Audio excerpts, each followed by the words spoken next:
everybody, and welcome to the Metal Magdalene with Jet right here on Metal Messiah Radio. April marks Guitar Month here on the Metal Magdalene, and to celebrate, we're having guitarists on as our guests throughout the month. And today we have with us Claudeous Creamer of Possessed. Welcome to the show. Thank you, Jet. Hello, everybody. So Claudeous, were you born and raised out there in California?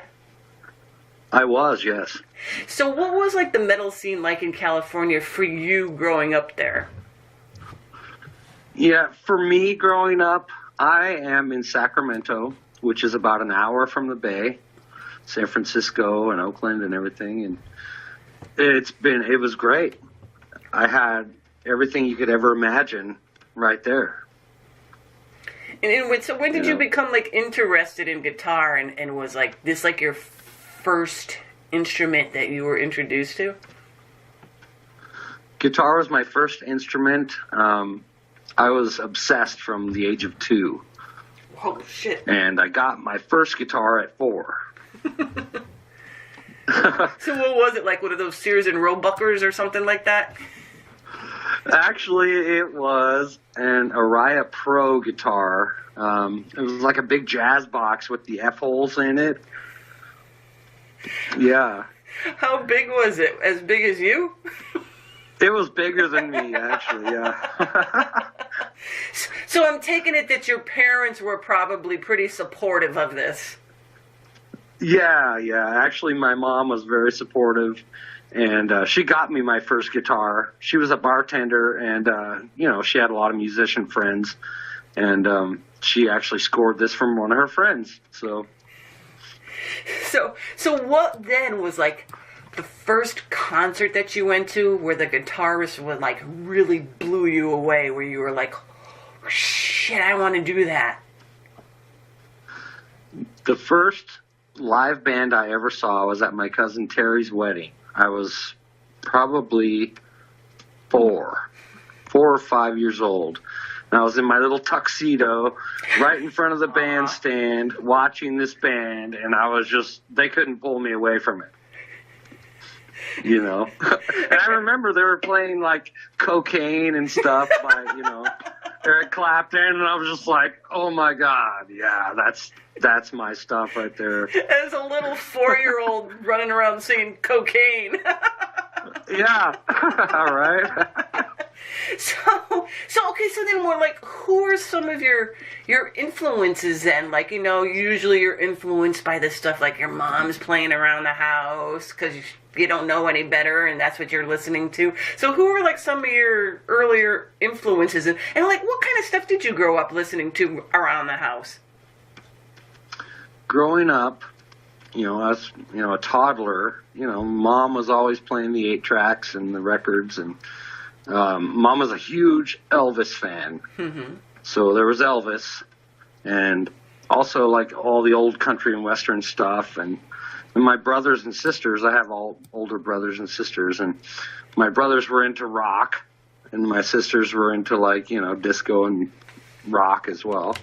So I had Queen, I had, Judas Priest, I had everything, And were you kind of like jamming out to all of it? Yeah. When I got my first guitar, I remember we had an old Panasonic stereo system, and it had a 1/4-inch input on it for like a microphone or something. And I would plug my guitar into this thing, and I only had like 3 strings on my guitar, mind you. And I was like totally like into Kiss. Kiss was like the thing, for me, because when I saw that was what really changed my life, Kiss. And I would play along to all the Kiss records with my 3-string guitar and, plugged into the stereo. It was pretty crazy, but, So then, down the line, did you take like any lessons, or were you involved in like any like the school bands or anything like that? No, I never took any lessons, actually. When I was in high school, I had to do, I think it was called an elective or something like that. So I took music the guitar class that was available at our school. Well, it didn't go well. I mean, I did very well in the class, but the teacher was kind of upset with me because he had a music theory class at the same time as the guitar class. And he didn't really pay attention to the guitar class because he had his music theory class, which was his main priority, right? So here's me teaching all the other kids how to play Megadeth and Slayer and Metallica. So he wasn't real happy with me, actually. Well, who cares? The other kids were. Right, yeah, the other kids were all stoked about it, of course, but yeah. Well, there's a funny story of that music teacher, actually. Years later, I do production, right? So his favorite band in the world was Chicago. And I was doing the Chicago show where I worked. I was doing it. And I got him and his wife front row center tickets to come and see Chicago because, you know, that was his favorite thing in the world. So it's kind of weird. That's like your apology. Look, if you forgive me for... Right. I know I was horrible in school, and we didn't get along well, but I do remember that you loved this, so here it is. And now the slate is clean. Yeah, exactly. So what was in, like, your first bands that you were in? I mean, not like your first real band, but like the first time that you were like, hey, let's all get together and, you know, we're going to be, you know, whatever the hell the name of your first kid band was. Gosh. Come on, we want to hear it. I don't remember the name of the first band. The first band I ever played in actually was called Ninth Gate, the Ninth Gate. Mm-hmm. And I played bass, actually. I was 14 years old, and everybody else was probably in their 30s. You know. Yeah, so we were doing like Ozzy and, you know, Sabbath stuff. Kind of weird, you know. And then what was like the first real band, so to speak, you were in, Claudeous? Oh man, I've been in so many bands because I played drums and bass and, you know, guitar and sing and everything. So I've been in an awful lot of bands. So what was the first band? What were you doing? Were you like a little kid? Like, well, first of all, you already told us what your first garage band was, right? But like your first real band where you guys were like actually playing like house parties or whatever the fuck you were playing back then. That band was called Headspin. Mm-hmm. And I was actually, that's the first band where I was in, and I was writing music, and we were actually writing all original music and doing shows and house parties and stuff like that. It's a lot of fun. I remember, gosh, I was probably 15, and yeah, we're doing shows at the local venues and, you know, house parties, all that. And that kind of opens doors for, you know, even better things. So tell us about some of the bigger bands you were in then after that. I mean, like Dragon Lord. Let's all hear about Dragon Lord and how you got that gig. Dragon Lord, interesting story. I'd met Eric Peterson way back in the 90s, and the keyboard player for Dragon Lord, Lyle Livingston, old friend of mine from way back when I was, you know, a teenager. They came out to a show I was doing in Sacramento. It was called On the Y, the venue. Mm-hmm. And I was playing in a band, a tech death band called Mucous Membrane. And Lyle and Derek Ramirez, the bass player, came out to our show. And Steve Smythe had to leave the band, obviously. He went to Nevermore, which, right? So, Steve Smythe, amazing guitar player, you know. So, they asked me after our set, they said, hey, you know, would you be interested in coming and trying out for Dragon Lord? You know, because Lyle was telling them about me. I was like, of course I would. Really? Are you kidding me?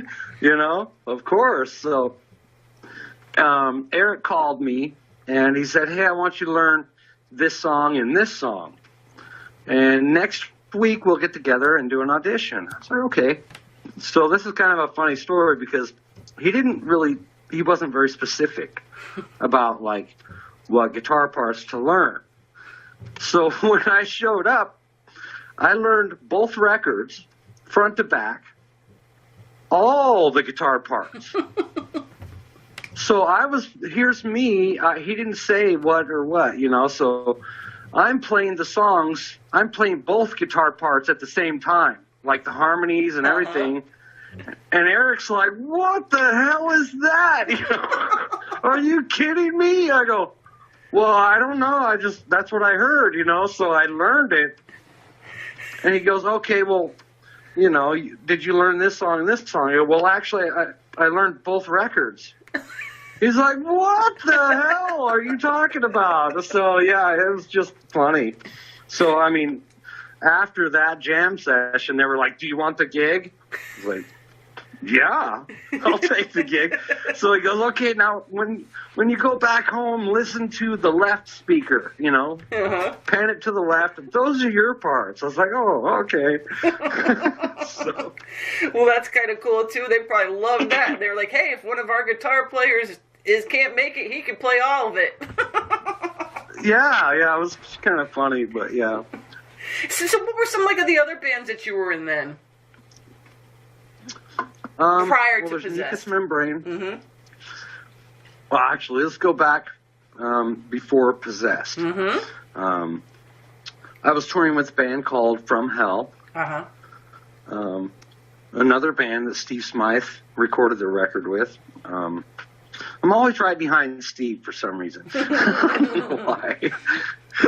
But, yeah, great band, great guys. I toured with them for probably 2 years. They actually toured Europe with Possessed. Oh, cool. Another interesting story, because when I was auditioning for Possessed, Jeff said, yeah, don't tell nobody nothing. Okay, I won't. So the singer for From Hell, I told him, I go, hey, man, so I'm going to be completely gone and unavailable, this month of, it was 2016. Mm-hmm. All of December, I'm going to be out.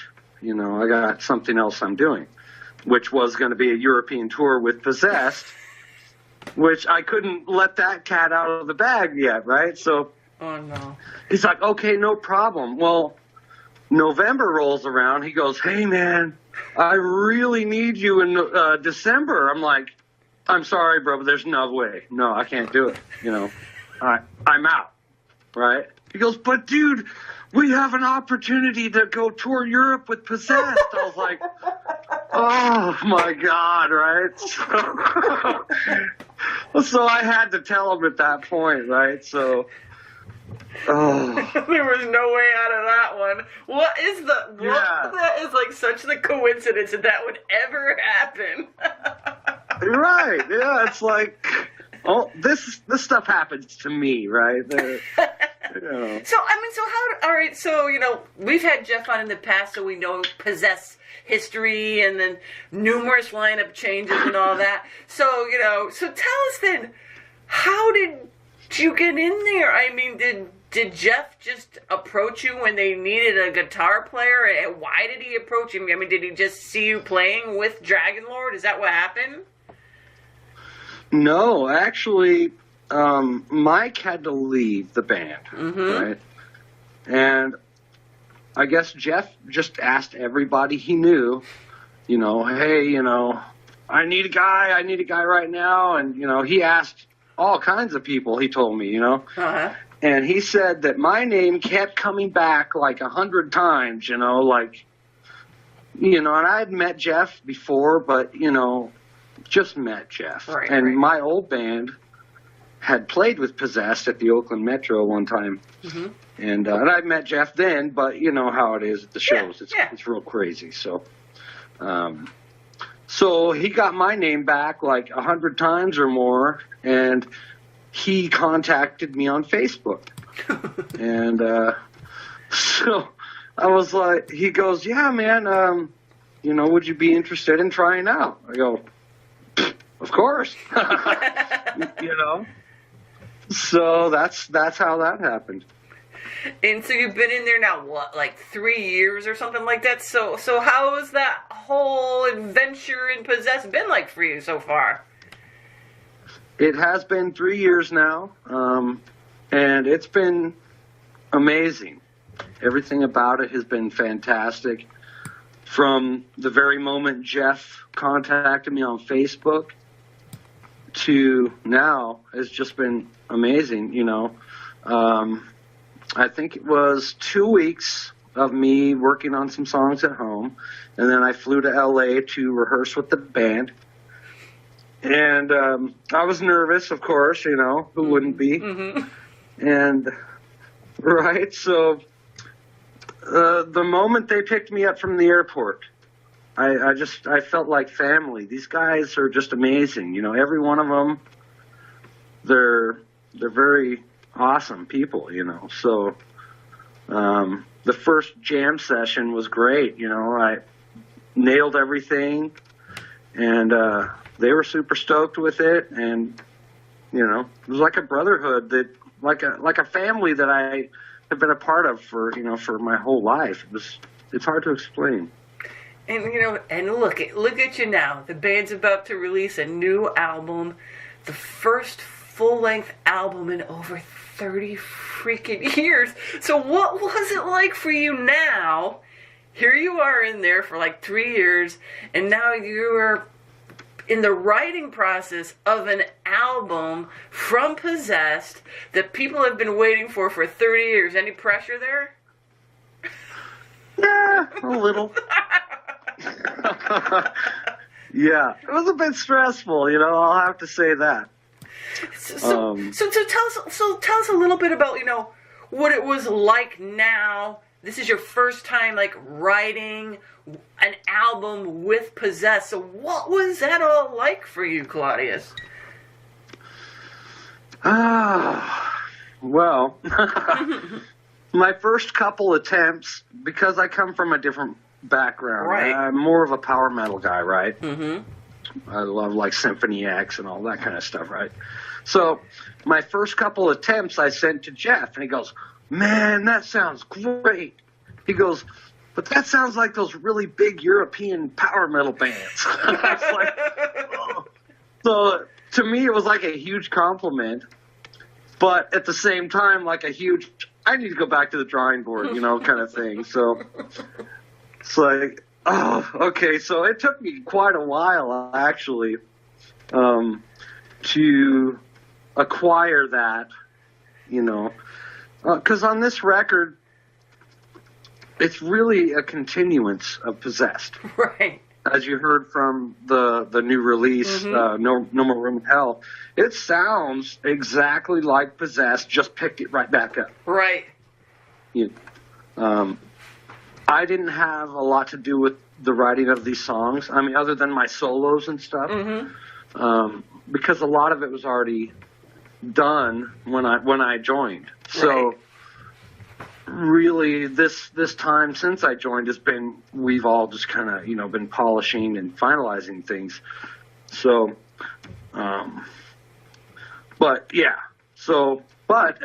during this time, I've also been writing a lot of songs myself. So, at least when they have this stuff written already, it takes a little bit of the pressure off of you. You know what I mean? At least you're like, okay, just pop in a couple of solos to kind of get your style in there too. And it's like you said, you had to acclimate yourself to the death metal style a little bit, change a little bit of it up of your normal dynamics to fit in. But hey, if the rest of the album sounds like this single, I think you did a pretty good job of acclimating yourself. Well, thank you. Yeah. You know what? You guys are going to love the new record. I hope you all love it as much as we do. It's incredible. And so what could people expect to hear then when they hear the new album? You said you basically just Possessed just picked up where they left off, even though it's been like freaking 30 freaking years. Yeah. 30 years and new guys. Yeah. That, again, I applaud these guys, Jeff and Daniel especially, for, they wrote, basically the whole record. So literally it sounds exactly like Possessed picked it right back up. So you guys were pretty happy with the final result then? Oh, absolutely. Yeah. And it always helps when you have a bigger label backing you. I was kind of pretty happy when Nuclear Blast signed Possessed, because then I knew that they were going to make Jeff get off his ass and get a new album out there. Yeah. That's another thing with Nuclear Blast, the support that we've gotten from them and what they put into this album is absolutely like mind-blowing. There's much more to come, Mm-hmm. The single is just a little sample of that. Lots of filming and interviews, and they're just great to work with, And there's great people. There's a lot to come, but it's going to be coming pretty fast now, because April is pretty much upon us, and then the album drops in May, so it's going to be a lot going on for you guys. And now, do you know if you're going to release more music before the album drops? That I don't know. Okay, because usually you pop out 1 or 2 songs and then the album comes out. So, yeah. So tell My us. guess would be no, just because 2 of the songs have been released already, Shadow Cold and Abandoned. They're the demo versions, which are completely different from the album versions.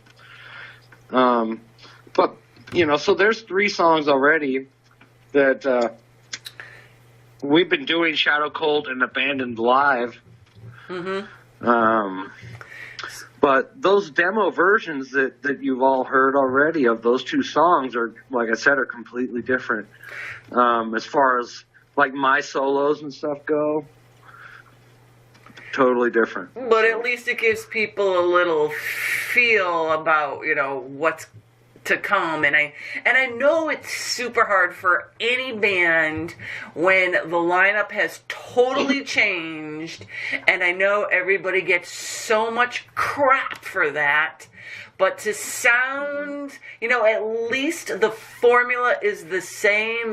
Nothing has really changed that much as far as the sound of Possessed goes. And if people didn't know who was in the band now, they would be happy. You know what I mean? I think it's just a lot of people they're just how they are, They gotta complain about something, But the music speaks for itself, Claudeous, and it sounds really good. So did the recording process go pretty smoothly for you guys? It went very, very smoothly. In response to what you just said, actually, you can't make everybody happy, and even... there's haters no matter what you do, right? And a lot of people they'll put up blinders, or they'll plug their ears and not want to hear because they're used to this, right? And or whatever, these members or whatever. And you know what? To me, Possessed really is Jeff. Jeff is possessed, right? So. Well, he's not literally possessed. That we know of. Right. Not that we know of, but he's an amazing guy, and he works so hard, and I can't even tell you the respect I have for this man. With all he's been through and everything else, it's really an inspiration to work with him. He's great. And so to me, this new record, the music is fantastic, of course. It's really good. But, Jeff wrote, 90% of that. Mm-hmm. But it's his voice. That's what Possessed is, Right. And, there's just a few people that, I've seen a couple negative comments here and there, but, they're just putting up those blockers, you know what I mean? Yeah, absolutely. And it happens with all bands that have this kind of a, lineup change thing. It's not just Possessed, But it's like you said, right. Possessed is Jeff, It's been his band since the beginning. It's his voice out there. He writes most of the music. And I really liked the song, and I'm like, okay, this album's going to be great. It's going in that same direction. Jeff kept to the basic dynamic of the music, and I think people are going to be very happy with the album. I can't wait to hear it myself in a couple of weeks. Yeah. I mean, the new single, No More Room in Hell, has done so well so far. Mm-hmm. And, I'm so excited to finally share this with the fans, because they've waited a very long time. And I think they're going to be very happy with what we've done. I really do. Well, I think a lot of people, when they heard the single, were relieved at first, because who the hell knows? I mean, even as fans, we don't know. I'm like, okay, so great, they've been playing all the old Possessed songs, but what is it going to be like when they get together to write a new album? Is it going to sound the same? Is the dynamic going to be all fucked up or whatever? But it isn't. The single came out, we all heard it, and it sounds like Possessed. And of course, it's just like you said, Claudeous, once Jeff opens his mouth and starts singing, it's freaking Possessed, and it sounds great. And I think you guys should be really proud of yourselves. I mean, it's, at least from the songs that are released so far, it sounds really, really great, It's exciting time for the band, too. I mean, it's been so long, and it's got to be a little nerve-wracking putting a new album out after freaking 30 freaking years, Some of your fans weren't even born when the first album came out. I know I wasn't. Right. So we're... Yep. So we're looking forward to that, and like I said, we're going to have Jeff on, and we're, just prior to the release of the album, so he could tell us more about it from his perspective and all that kind of stuff. So, getting back to guitars now, how many guitars do you own? Oh my goodness. Mm-hmm.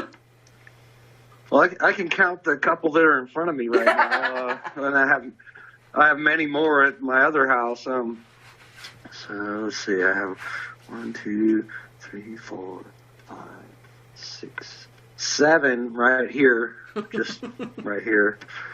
Yeah, and then I have many more at my house. Hey, do you use the same ones for recording as you do to play live? Absolutely, yes. Oh yeah. And what are like your?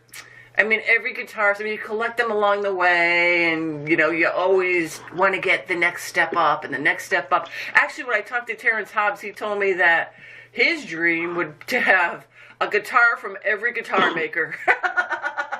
He goes, I love my go-to guitar, but, I would love to have a guitar from every guitar maker, So what are your, go-to guitars?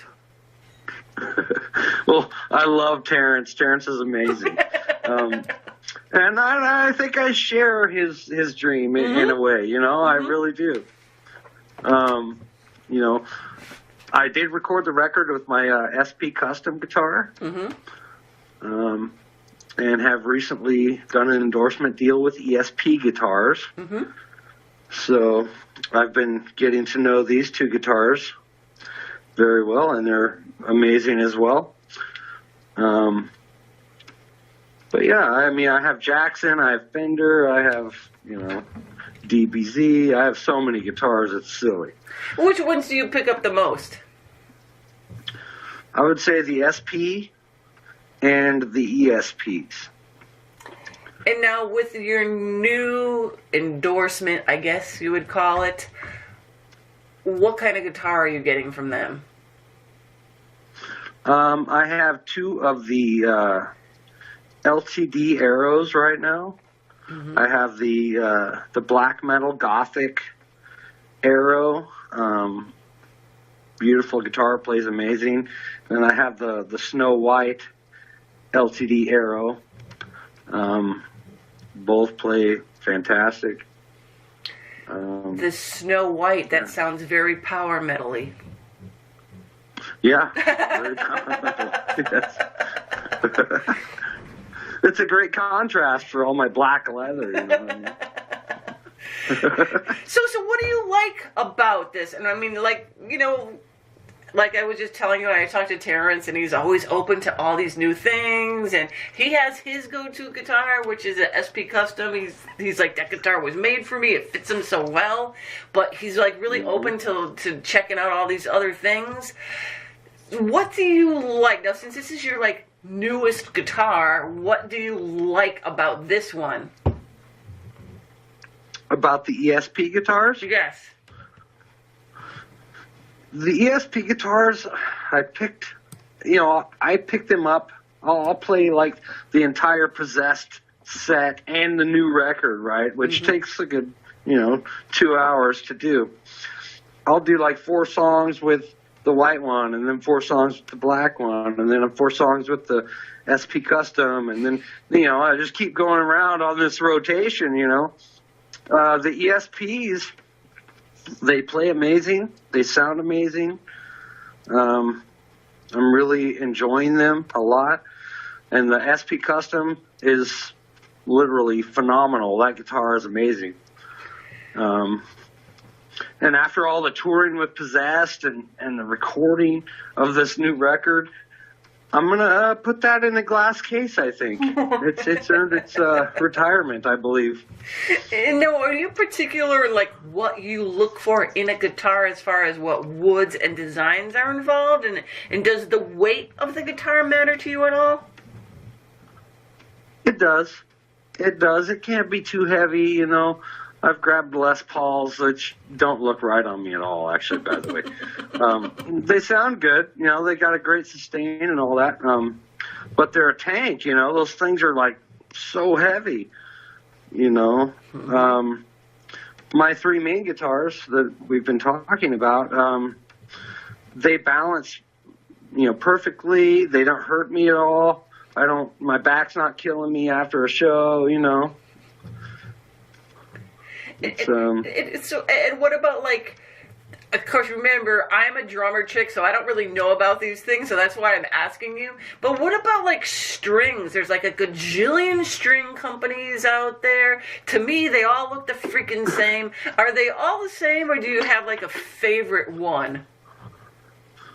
I have a favorite one for many, many, many years, which was Diodario, the XL10s. In the past year, I've been playing the NYXLs, which is like their new deal. And they stay in great tune, and their tone, it lasts, literally for weeks.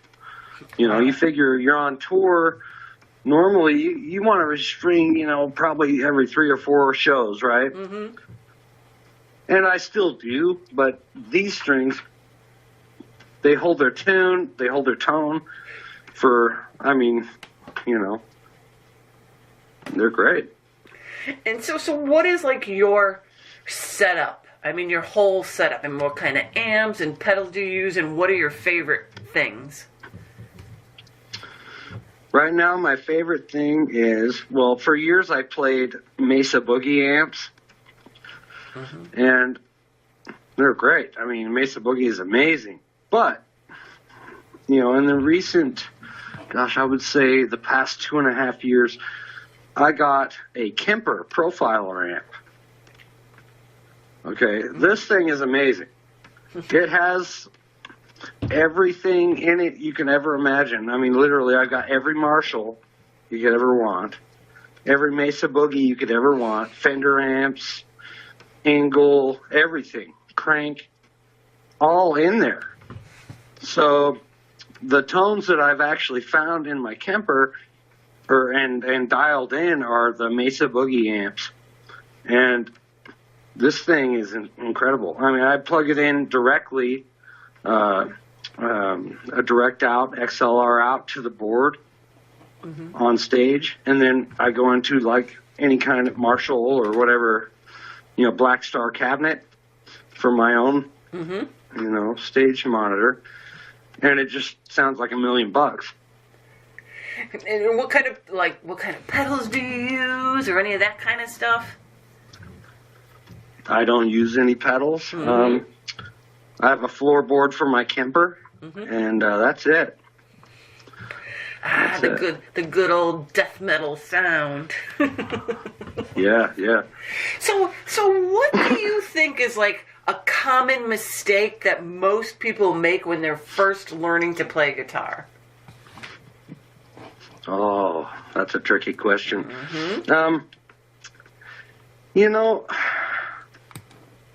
I think these days, and I don't want to bag on anybody ever. I would never do that. I will support anybody, no matter what they're doing or what level they're at.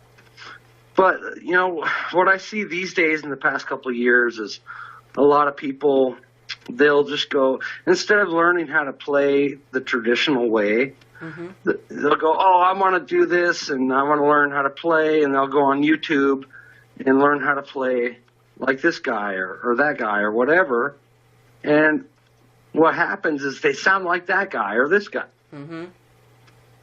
If they would go back to the basics and learn, their instrument and develop their own style and their own unique, sound,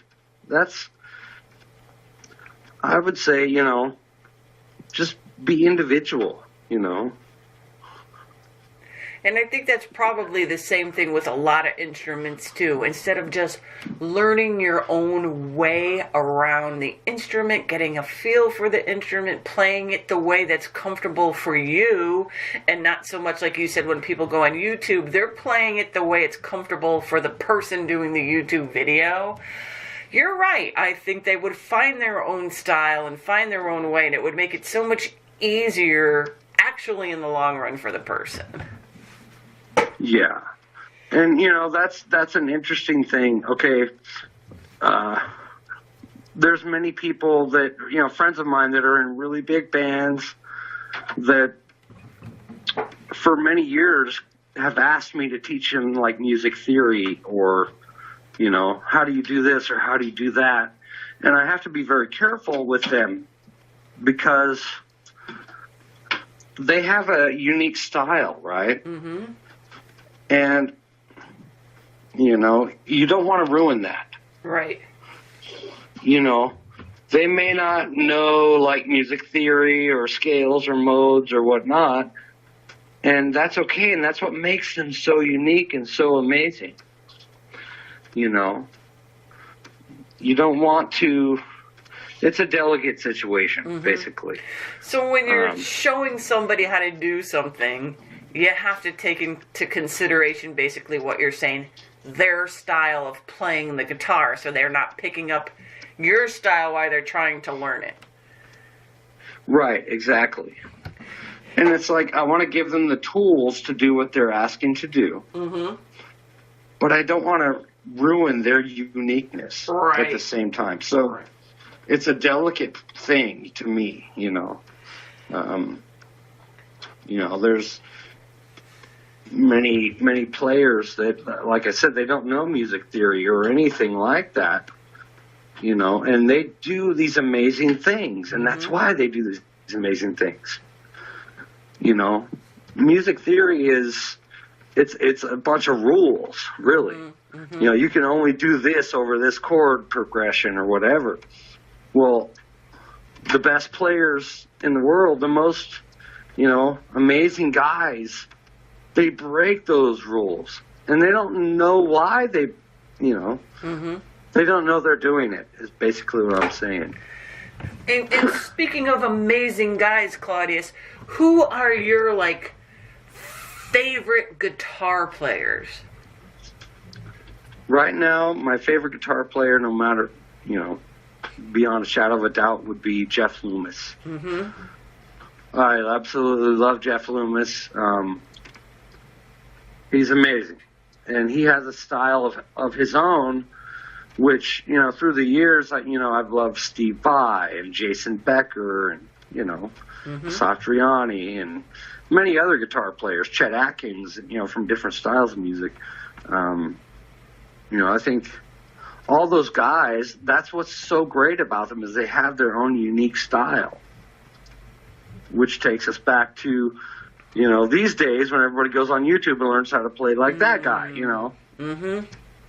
And that kind of ruins it for people too, and that's, you know what I mean? It makes it hard to listen to other people because it sounds just like everything else, Instead of, like you said, instead of developing their own style, they're just pretty much copying somebody else's style. So for the listener, it starts to all just sound the same.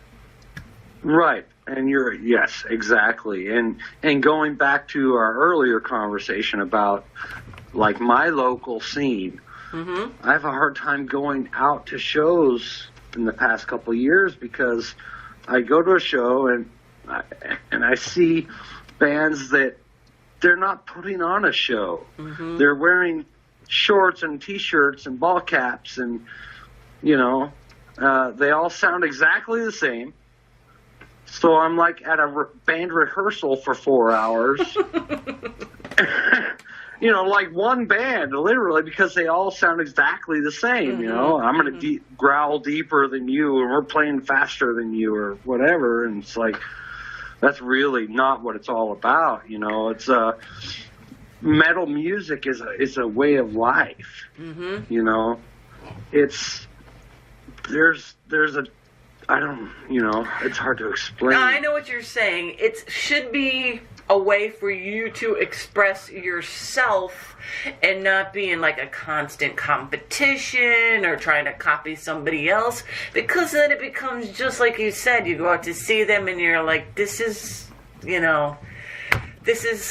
something that they copied from somebody else, even if they're writing their own stuff that's not their style. And I think you're right. I think that might be like a big mistake that people do. Instead of trying to develop their own style, they try to copy, and I'm not so sure they do it on purpose, because they might be just trying to learn something, but instead of incorporating their own style into it. So Claudeous, before we leave, what do you have coming up as far as tours and the such? We have coming up in June, we will be going back to Europe, doing another festival tour. And as far as I know right now, in September, we're doing Canada and North Coast, East Coast, America. And I know there's some South America stuff coming up. And then we have a West Coast coming up as well. In the year. So I know I talked to some of your people, and we're probably going to be promoting your, North American tour coming up in the fall, which will be a big one, and we're going to try to get Jeff on the show to give us some updates and stuff like that, so that'll be really, really cool. And we're looking forward to that, because by then the album is going to be out for a while, and we all get to hear it, and we all get to go see you playing a lot of the new stuff out there, and we're very excited to actually be able to see Possess, especially out here on the East Coast, where we never get, you know what I mean? We haven't seen you guys in years, so that's going to be really great. Although I do believe you guys played a show not too long ago in like New Jersey or somewhere around there, Pennsylvania, I don't know, somewhere around there, but that's still too far for me to go to. We were in Poughkeepsie, New York, last August. That must be it. Yeah.